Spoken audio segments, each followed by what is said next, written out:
Hello, Siwanators. Today we are talking about somebody who I'm sure you've most definitely seen before, whether that be on TikTok, Instagram, YouTube, maybe even you know her from Spotify from her hit single Karma. That's right, everybody. Today we are talking about JoJo Siwa. Now I'm 99% sure you all have an idea at least of who JoJo Siwa is. She is a internet personality, or she's trying to rebrand herself as a singer-dancer, but most people know her as, you know, an internet social media star. Now, JoJo Siwa rose to popularity and soared into the mainstream after her appearance on Dance Moms, which is a show about, like, people who force their kids to dance. You can see it in all of the dancers' eyes that they're miserable and they just want it to be over, but, you know, the moms, of course, they need the money, they need the attention. A lot of people immediately took a liking to JoJo Siwa due to her energetic personality and her very peculiar style, including her signature bows and brightly colored outfits. You know, this girl, she walks around like a neon poster board. I'm sure a lot of you know what she looks like, just like you can picture it in your mind. I'm talking like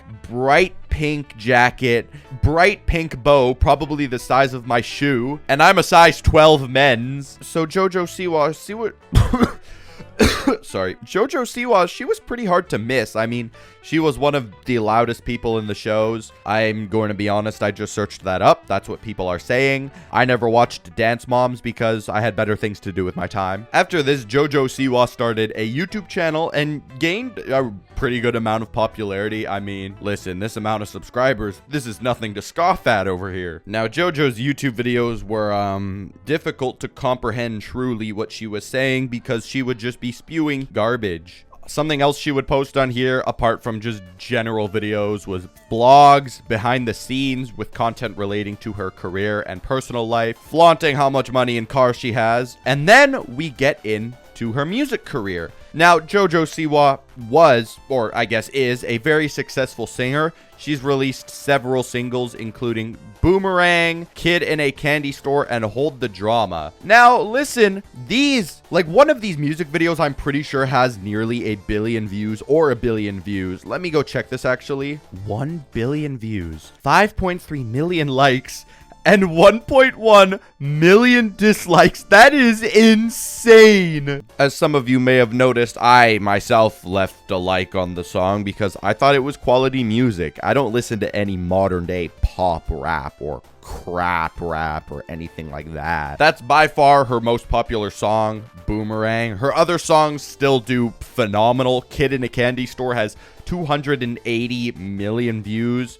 Oh, good lord. This music most definitely is not for me, bro. I'm usually sitting down listening to quality music such as Ken Carson, Osama Sun, Brennan Jones. I guess some would say that I am tapped in. That was so cringe. But I for sure am not sitting down and pulling up to the new JoJo Siwa album listening party. Not for her past music, and especially not with her current music, which we are going to be talking about today. So JoJo Siwa, you know, she's all grown up. She's trying to brand herself as a new image because obviously when you're younger and you're known as the bright colored pink bow girl, you're not going to be seen differently, and despite growing up, you're still going to be viewed the exact same. And JoJo Siwa has said multiple times in different interviews that that's not the way that she wants to be seen, especially because she's not a kid anymore. She's 21, but again, people still view her like she's 10, which is obviously, that must be rather damning to hear. I just got a notification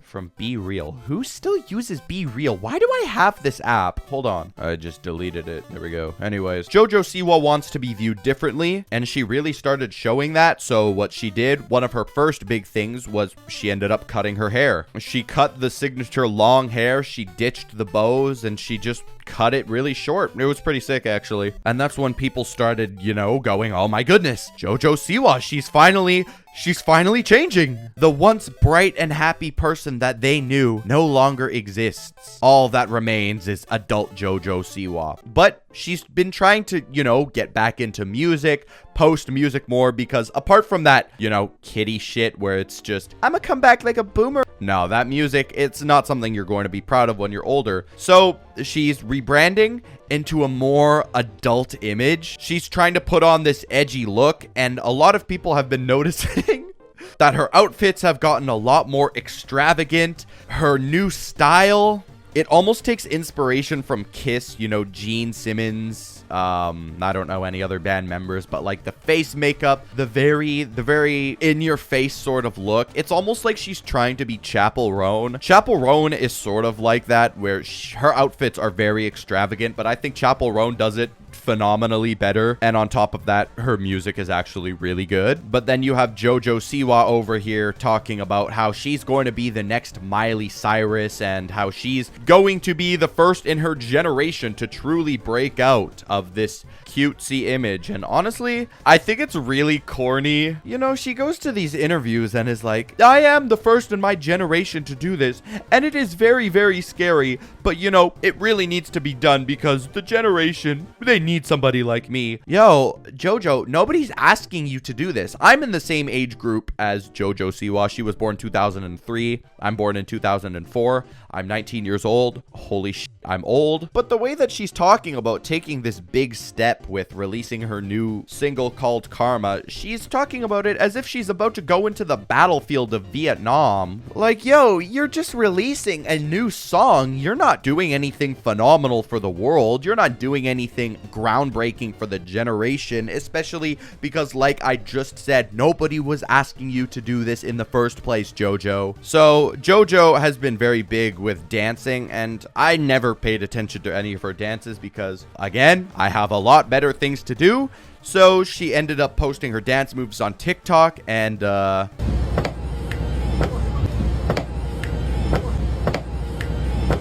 this dance is definitely unique. This is so aggressive. It's like when you build a Lego Technic robot and the arms just move back and forth. There's no reason you need to be doing all of this. And honestly, it's just a horrible dance. This is horrible. And let's just be honest to ourselves. This dance isn't a pleasure to look at. This is horrible to witness. But eventually, the long-awaited day came. JoJo Siwa released her long-awaited debut single, Karma. And this song was pretty bad, if I'm just going to be honest. Now listen, I'm no Anthony Fantano. I don't know much about music, but I can confidently say that this is one of the worst songs I've heard in a really long time. It seems that she's trying way too hard to be edgy, and she's almost forcing the fact that she's a new breakout artist and that she's no longer the cute little bow-wearing celebrity from Dance Moms that you once used to know and love. I mean, at the beginning of the song, she put a warning that said,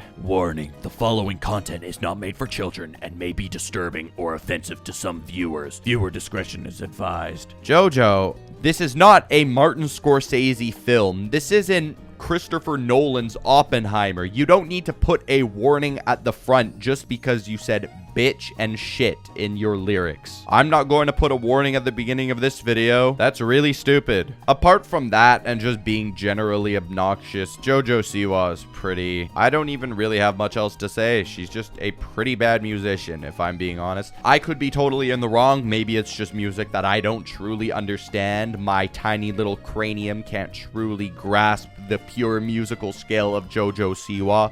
But until then, I guess, yeah, I'm just an ignorant fan and a hater. Obviously, don't send hate. This is just a joke video. Thank you guys so much for watching. Thank you for almost 400 subscribers, and I'll catch you in the next one. Take care of yourself. Bye.